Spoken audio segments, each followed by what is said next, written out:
Cha kwanza msosi ulikuwa ni cheche pale studio, nimelala ubao wa kutosha.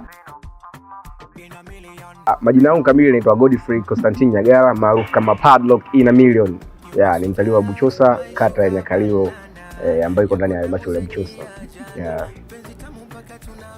Kwa mimi nimeanza kufanya muziki toka 2016, ndio niliachia wimbo wangu wa kwanza 2016.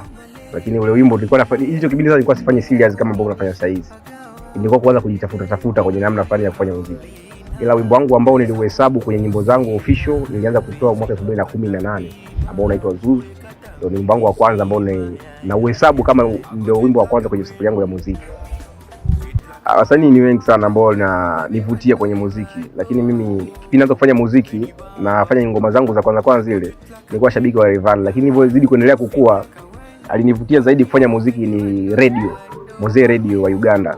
Ndio maana kusikia ngoma zangu nyingi ni sound ya Mzee Radio. Kwa hiyo ni best artist kwangu maisha yangu yote, na mheshimu na napenda kile alichokuwa anakifanya Mzee Radio.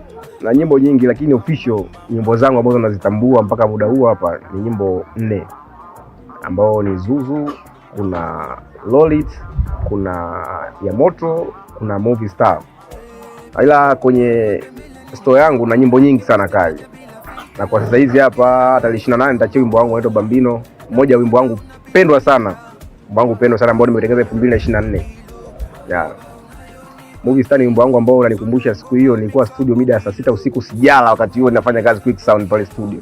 Kwa hiyo ni wimbo ambao unanipaga moment kubwa sana kwenye maisha yangu, kwamba nilifanya kitu kizuri pia wakati nilikuwa kwenye hali ambayo si ya kawaida. Nilirekodi nikiwa kwenye hali ambayo si ya kawaida. Cha kwanza msosi ulikuwa ni cheche pale studio, nimelala ubao wa kutosha, nikapata vibe fulani mida saa 8 usiku, nakumbuka kipindi hicho. Nikawa nimefanya ule wimbo, na wimbo ulitoka, watu waliupenda hivyo, ila haukunipa watu wengi kama ya Moto ambavyo ilinipa. Kazi ni kazi, si ndio? Ukipenda kazi yako sana, hauwezi kuona mapungufu ya yale ambayo unapitia. Unaelewa? Biashara sawa zinakuwa zina hasara na vitu kama hizo.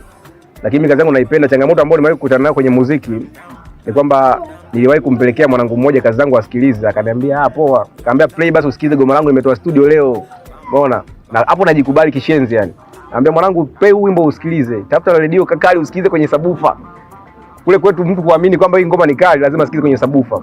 Yule jamaa alichukua ule wimbo akautunza wala hakuusikiliza. Kwa hiyo ni kitu ambacho kiliniumizaga sana kwenye muziki.